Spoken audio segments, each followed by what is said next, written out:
Tratamento cirúrgico na HS, eu gostaria de convidar o cirurgião dermatológico, Dr. Mário Chaves. Bem-vindo, salva de palmas.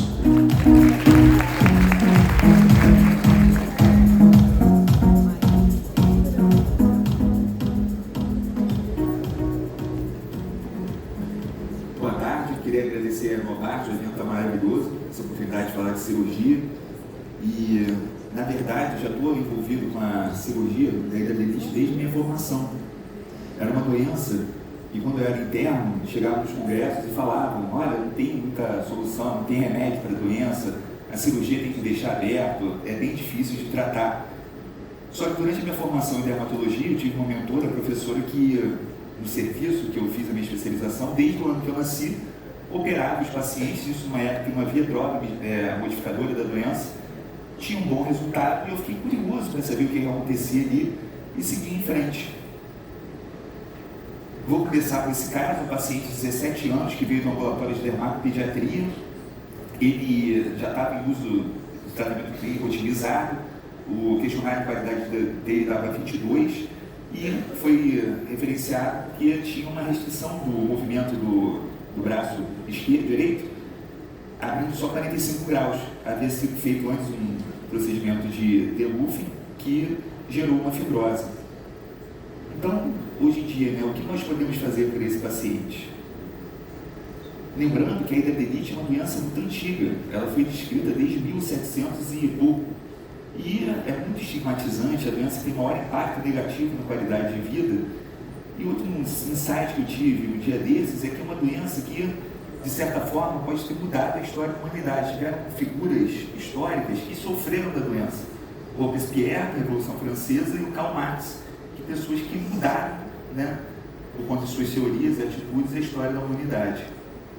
A cirurgia poderia ser indicada precocemente, mas muitas vezes demora-se anos, meses, para ser efetivado o procedimento.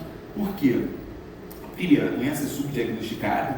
Até tempo atrás, o paciente levava de 8 a 12 anos para ter o diagnóstico da doença, isso agora está mudando, com mais informação.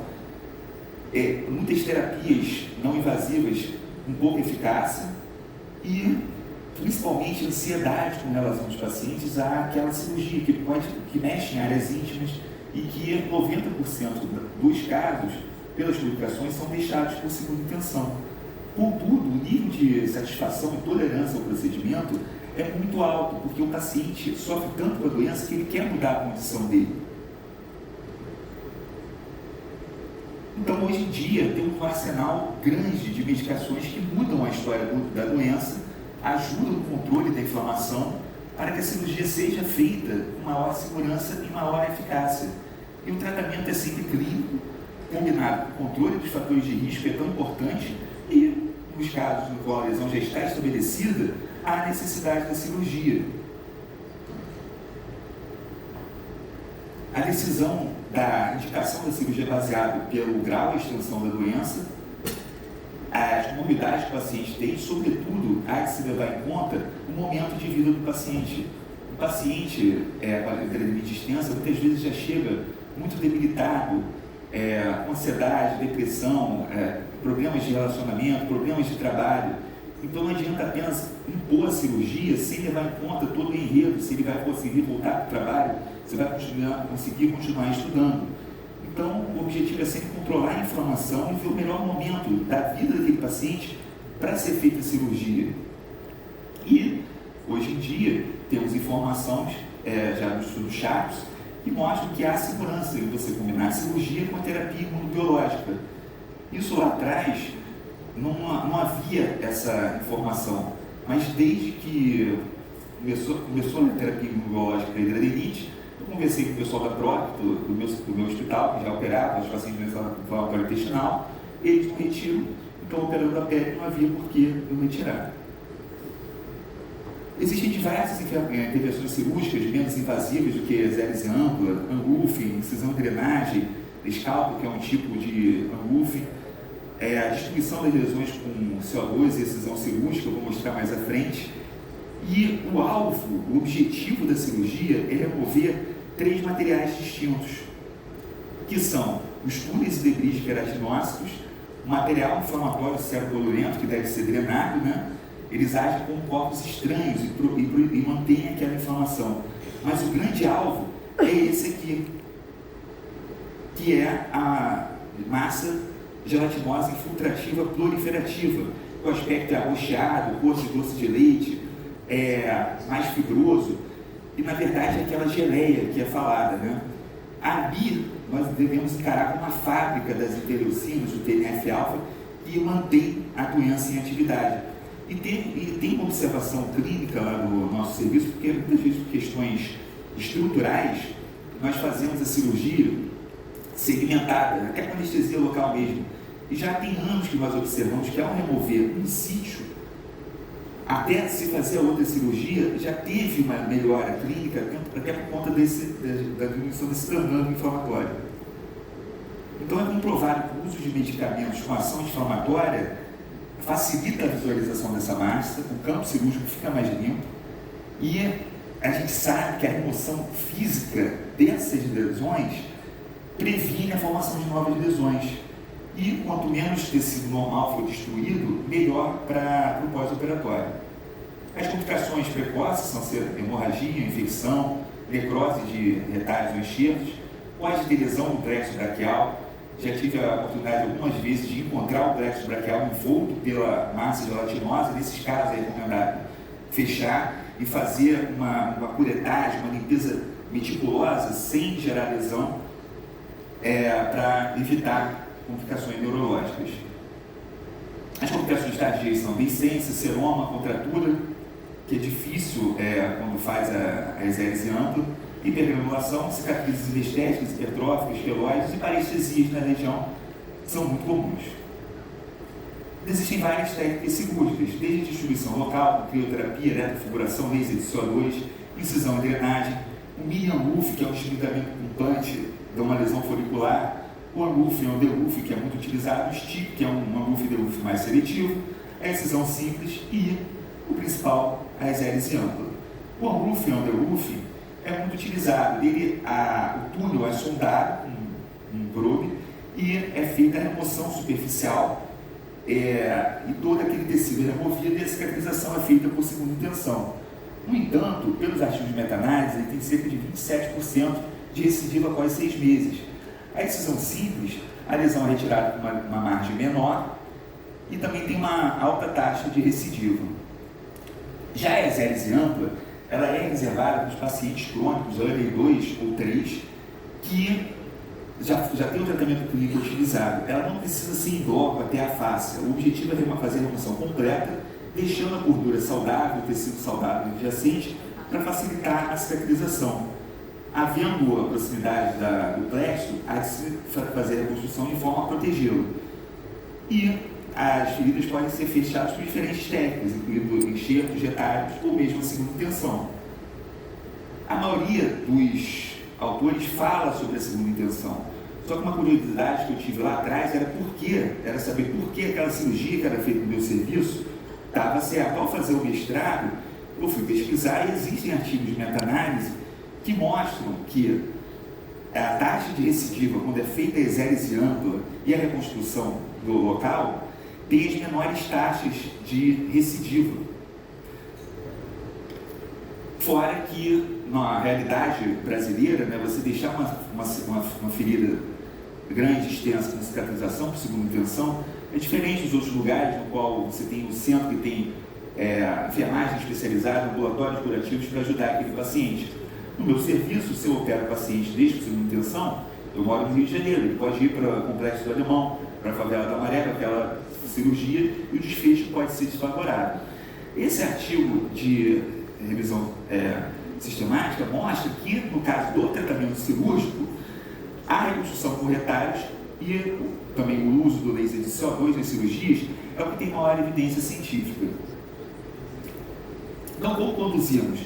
Fazer a abordagem clínica otimizada, controlar os fatores de risco é tão importante quanto, fazer a imagem. Hoje em dia é mandatório fazer ultrassom do paciente com intradermite, porque de fato ele muda a classificação da doença e facilita muito o planejamento cirúrgico, inclusive para ver se tem proximidade com o plexo, para o cirurgião entrar mais tranquilo e seguro na cirurgia. A depilação a laser é muito importante porque é uma doença folicular. e o laser destrói o folículo. Então, é comprovado que ela tanto diminui o número de crises quanto a evolução da doença. E a remoção, destruição cirúrgica precoce das lesões Hurley 2. Eu sempre digo que, ao você remover a lesão Hurley 2, provavelmente você vai evitar que o paciente evolua para o 3. Na lesão Hurley 2, você pode fazer exéres e amplo, muitas vezes fechamento primário. No Hurley 3 são necessários retalhos combinados, como nesse caso, na região da virilha. Essa é a cirurgia que nós mais realizamos no nosso serviço. Exéres e amplos de lesão na axila com retalhos, com reconstrução por retalhos do tipo M-plastia ou VY. O meu objetivo como preceptor lá é que o residente saia sabendo fazer essa cirurgia e muitos conseguem. É feita exéres e amplo e a sutura por planos, a aproximação das bordas, são obtidos os pedículos dos retalhos, pode ser utilizado um dreno de Perrose, enfim. E a reconstrução por M-plastia ou VY. Essa é a cirurgia corriqueira, toda semana nós realizamos lá. E como a idade limite é uma doença difícil, nós temos que nos calçar de outras tecnologias para diminuir as complicações. O laser ajuda. Elas são terapias adjuvantes, tanto no manejo, quanto diminuindo o número de crises. Atuam de duas formas, na redução do número de folículos, como eu já disse, na depilação, e na ablação e destruição das lesões crônicas. O laser de CO2 é muito utilizado, é uma alternativa à lâmina fria. Ele gera um dano tecidual menor, porque o alvo dele é a água. Ele faz menos dano térmico do que o bisturi elétrico, por exemplo. Então você tem uma melhor cicatrização, ele é hemostático, uma boa visualização do campo, pode ser utilizado para destruição por vaporização e para excisão. Os artigos falam que o paciente sente menos dor. E tem 91% dos pacientes que foram submetidos ao tratamento com laser indicariam a outros pacientes. No caso da vaporização, é descrito como uma cirurgia macroscópica de Mohs. A lesão é destruída e a cicatrização é feita por segunda intenção. Já a exérese ampla, por esse artigo de meta-análise, é tida como a que tem menor taxa de recidiva. Esse foi o primeiro caso que eu fiz com laser de CO2 em 2015, foi feita a exérese ampla e a reconstrução com retalho de VY. Aquela paciente que eu mostrei, que virou a Hurley 3, eu acompanhei a história dela. Durante anos, a família relutou em realizar a cirurgia e ela evoluiu para o Hurley 3. Foi feita a exérese ampla com laser de CO2 e as lesões satélites foram vaporizadas. A reconstrução foi feita de retalhos cutâneos, do outro lado foi feita a rotação da mama. Essa outra paciente já tinha sido duas abordagens cirúrgicas prévias, foi abordada com laser de CO2, sem recidiva, foi também feito um retalho VY. O ultrassom é muito importante para mapear as lesões. Esse paciente, 14 anos, tinha lesão no abdômen, aparecia os túneis, os nódulos, foi removido, ficou bem. Essa tinha uma fístula, que também foi removida, nesse caso foi laser de CO2, 7 anos após ela está assim. Outro caso, correlacionando as lesões com ultrassom, para o mapeamento, no caso da pelve, também costumo pedir a ressonância para fazer diagnóstico diferencial com fístula. Nesse caso, tinha a fístula ativa, que mostra o Doppler positivo na dobra da coxa, e a da bolsa escrotal estava inativa, mas o paciente pediu que fosse removida, foram removidas as duas, e aqui estão os dois túneis e a reconstrução. A terapia de pressão negativa ajuda muito, sobretudo nos casos extensos. São produtos que são utilizados de gerenciamento da incisão, isso pode ser colocado em cima da sutura, ou, naqueles casos de segunda intenção, também podem ser utilizados para facilitar. É feita a instalação do curativo, ele faz uma pressão negativa, isso mantém as bordas unidas, diminui a coleção de líquido do seroma, hematoma, e facilita muito a cicatrização. E o artigo de meta-análise mostra que os pacientes tiveram menos infecção do sítio cirúrgico, então ajuda muito nesses casos mais extensos, e tem tudo para complicar com deiscência. Nessa paciente, já tinha feito a cirurgia da axila, estava bem, só tinha essa lesão extensa na pelve, apesar da terapia imunológica otimizada. Foi feita a exérese ampla, a reconstrução, aplicado o curativo, trocado uma vez, e ao remover os pontos, estava assim. Esse caso é interessante para mostrar que a cirurgia pode dar problema, e isso tem que ser manejado. Essa paciente já tinha 49 anos, desde a puberdade tinha, 20 anos tinha agravamento. Lesões acometendo pelve, axila e mamas. No início do tratamento ela tinha um DLQI de 23. Foi instituída terapia imunobiológica, essa na primeira consulta, e foi procedida a primeira cirurgia das axilas. Nem sempre é possível fazer todos os sítios de uma vez só, aumenta a chance muito tempo cirúrgico, mas removendo alguns sítios você já tem uma melhora até da resposta ao tratamento clínico. Também foram efetuadas algumas exéreses na primeira cirurgia na pelve, mas essa paciente, apesar da terapia imunobiológica utilizada, com dose dobrada de adalimumab, evoluiu mal. Ela teve uma progressão muito extensa da doença pélvica. Foi progredindo e depois de 2 anos estava assim, apesar de terapia hiperbárica, terapia imunobiológica. Então o que restou foi fazer a intervenção. No caso dela, a operadora não autorizou a curativa a vácuo, mas foi feita a exérese ampla, a reconstrução local, a reconstrução ficou tensa, foi feita a abordagem da pelve também, e depois de 7 dias ela começou a ter deiscência, necrose dos pedículos do retalho, foi instituída o curativo a vácuo. Depois de 3 trocas, ela cicatrizou. E 1 ano após a segunda cirurgia estava assim, mesmo com a terapia imunobiológica utilizada, fase encafrerada para essas lesões medulares, na virilha e o glúteo daquela forma. Foi efetuada a troca do imunobiológico, assim foi aprovada o Serplulimumab. As conclusões. O que nós podemos fazer pelo paciente do começo, um jovem que não conseguia mexer o braço? Operar e medicar ele. Foi feita a exérese ampla da lesão e da fibrose, tinha lesão residual de adenite, a reconstrução por retalho de avançamento bilateral. Depois da cirurgia, ele conseguiu recuperar o arco de movimento e o DLQI dele caiu de 22 para 5.